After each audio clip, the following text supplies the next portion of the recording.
भारत माता की। भारत माता की। सूर्यदेव के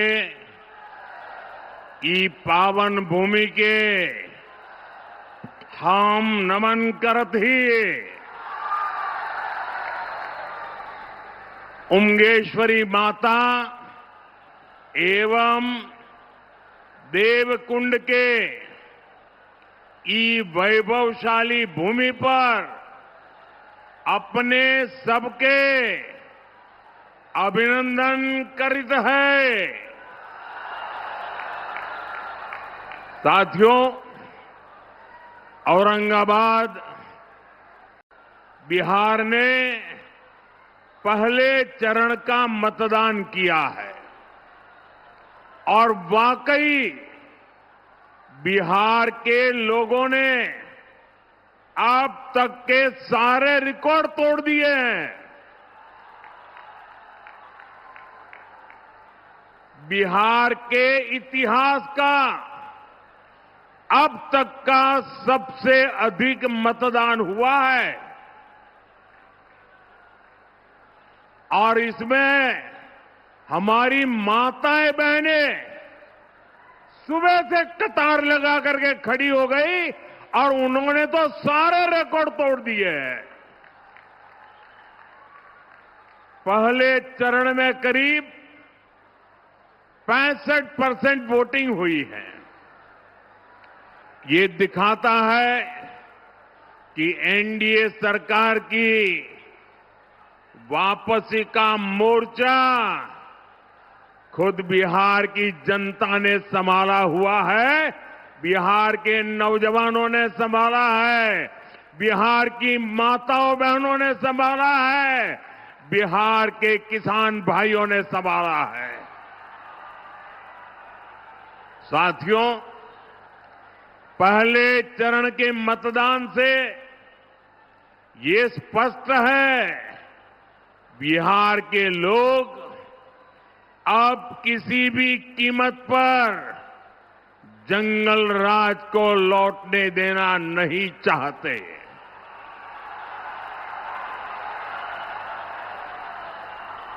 बिहार का नौजवान आरजेडी के झूठे वादों पर नहीं, एनडीए के आरजेडी ने झूठे वादों का भ्रम फैलाने की भरसक कोशिश की। इनके वादों पर तो खुद कांग्रेस को ही भरोसा नहीं है, इसलिए वो आरजेडी के घोषणा पत्र की बात ही नहीं करती। बिहार के लोगों ने, बिहार के नौजवानों ने भी आरजेडी के झूठ के पिटारे को खारिज कर दिया है। साथियों, बिहार का मतदाता नरेंद्र नीतीश के ट्रैक रिकॉर्ड पर भरोसा कर रहा है, हमारे पक्के इरादों को समर्थन दे रहा है। पहले चरण के मतदान से ये तय है, फिर एक बार एनडीए सरकार, फिर एक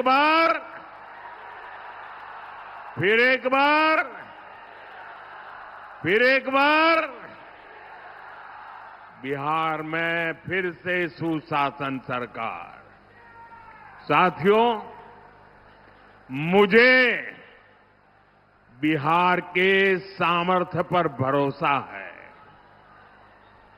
बिहार के पास मां गंगा का आशीर्वाद है, यहां इतनी उपजाऊ भूमि है, यहां इतने परिश्रमी लोग हैं। बिहार को समृद्ध बनाने का संकल्प मोदी और नीतीश जी का ट्रैक रिकॉर्ड सबके सामने है। अब आप याद कीजिए, जब मैं कहता हूं कि मैं ये करने वाला हूं, इसका मतलब मैं उसको करके ही रहता हूं। मैं आपको याद दिलाता हूं, बिहार के मेरे भाई बहन, मोदी ने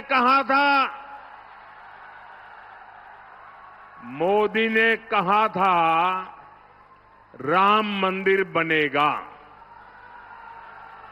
आप मुझे बताइए, मंदिर बना के नहीं बना? मंदिर बना के नहीं बना? डंके की चोट पर बना के नहीं बना?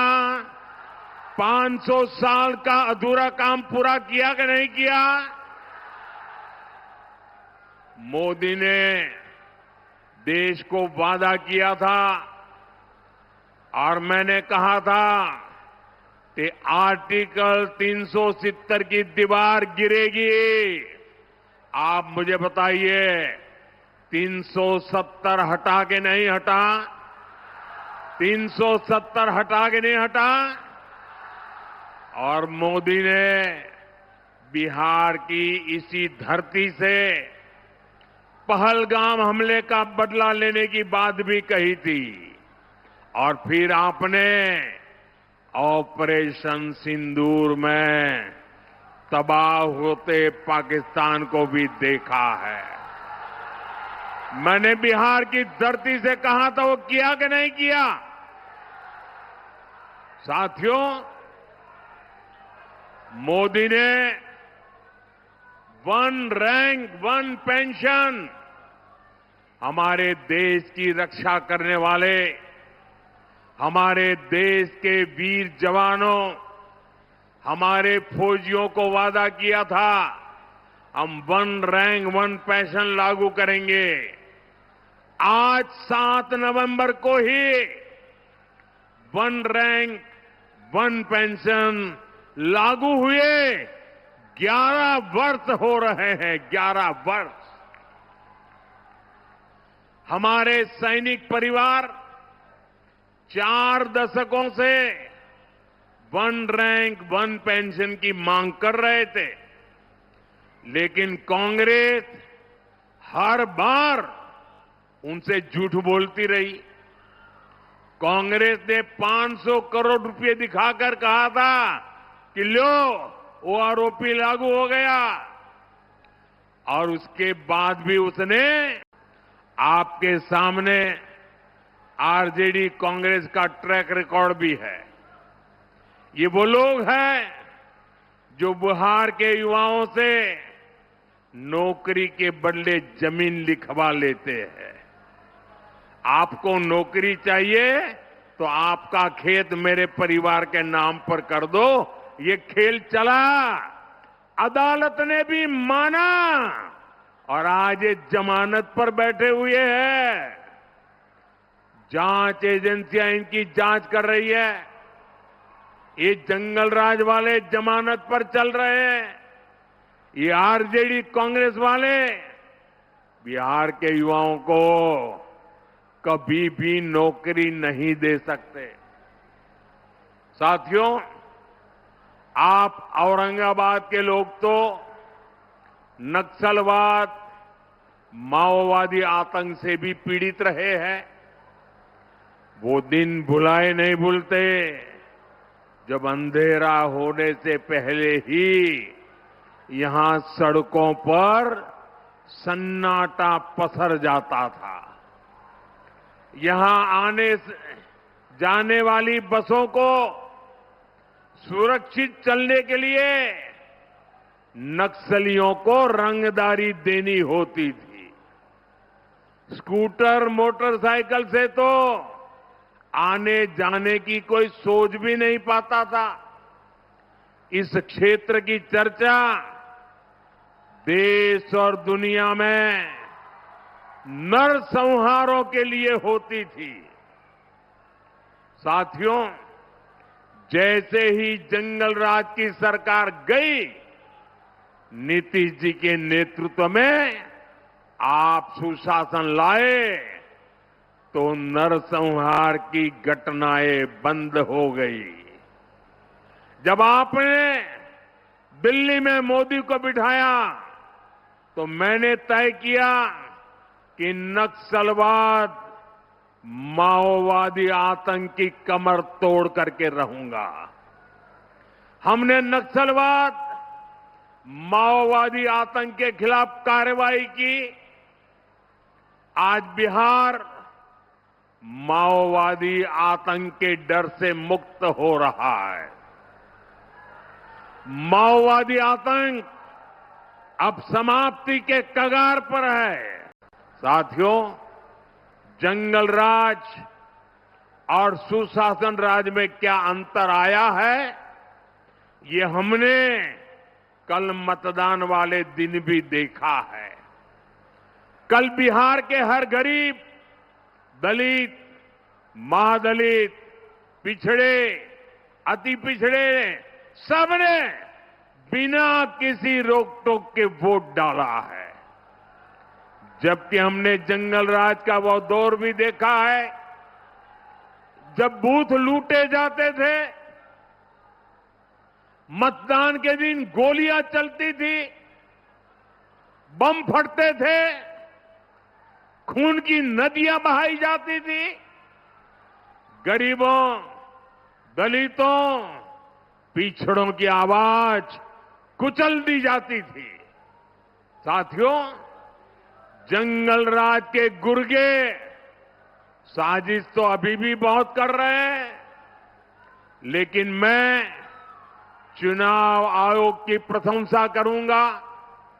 मैं चुनाव आयोग को बधाई दूंगा कि प्रथम चरण के चुनाव इतने अच्छे तरीके से संपन्न कराए हैं। और मुझे कुछ लोगों ने बताया, कल जो मतदान का, लोकतंत्र का उत्सव चल रहा था, बहुत सारे विदेश के लोग ये हमारे चुनाव देखने के लिए आए थे, हमारा मतदान देखने के लिए आए थे। मतदान मथकों का उत्साह उमंग देख करके वो भूरी भूरी प्रशंसा कर रहे थे। साथियों, आपको एक बात हमेशा याद रखनी है, जंगल राज वालों के पास हर वो चीज है जो निवेश और नौकरी के लिए खतरा है। जंगल राज वालों के पास हर वो चीज है जो निवेश और नौकरी के लिए खतरा है। ये जंगल राज वालों का खतरा है। ये अभी से बच्चों तक को रंगदार बनाने की बातें कर रहे हैं, खुलेआम कर रहे हैं। ये लोग खुली घोषणा कर रहे हैं कि भैया की सरकार आएगी तो कट्टा, दूनाली, फिरौती, रंगदारी, यही सब चलेगा। और इसलिए आपको इन लोगों से बहुत सतर्क रहना है। बिहार को कट्टा सरकार नहीं चाहिए। बिहार को कुशासन सरकार नहीं। आरजेडी ने कांग्रेस को सिर्फ वही सीटें दी जहां वो 35-40 साल से नहीं जीत पाई है। आरजेडी ने कांग्रेस की कनपट्टी पर कट्टा रखकर मुख्यमंत्री पद की उम्मीदवारी भी चोरी कर ली। आज भी अनेकों सीटों पर आरजेडी कांग्रेस वाले आमने सामने हैं। आप मुझे बताइए, जो अपने साथियों को धोखा दे सकते हैं वो आपके सगे हो सकते हैं क्या? आपका भला कर सकते हैं क्या? ये वादे पूरे कर सकते हैं क्या? साथियों, कांग्रेस और आरजेडी सिर्फ अपमान की, गाली गलौज की राजनीति करते हैं। आपने देखा, कांग्रेस के शाही परिवार के नामदार ने छठी मैया की पूजा को ड्रामा कहा। ये लोग महाकुंभ को भी फालतू कहते हैं। इन्हें हमारे हर पर्व त्योहार से चीड़ है। ये नामदार हमारी आस्था को ऐसे ही अपमानित करते रहते हैं। मैं जरा मेरी माताओं बहनों को पूछना चाहता हूं, छठी मैया का महापर्व, हमारी माताएं बहनें पानी तक नहीं पीती, पानी तक नहीं पीती, ऐसी साधना करती है। अब उनको नौटंकी कहना, ड्रामा कहना, वो छठी मैया का अपमान है कि नहीं है? अपमान है कि नहीं है? जिन्होंने इस महान तपस्या का अपमान किया है, उनको सजा मिलनी चाहिए कि नहीं मिलनी चाहिए? इस चुनाव में उनको सजा दोगे कि नहीं दोगे? सारी माताएं बहनें पूरी ताकत से सजा दोगे कि नहीं दोगे? साथियों, याद रखना, 11 नवंबर को अपने एक वोट से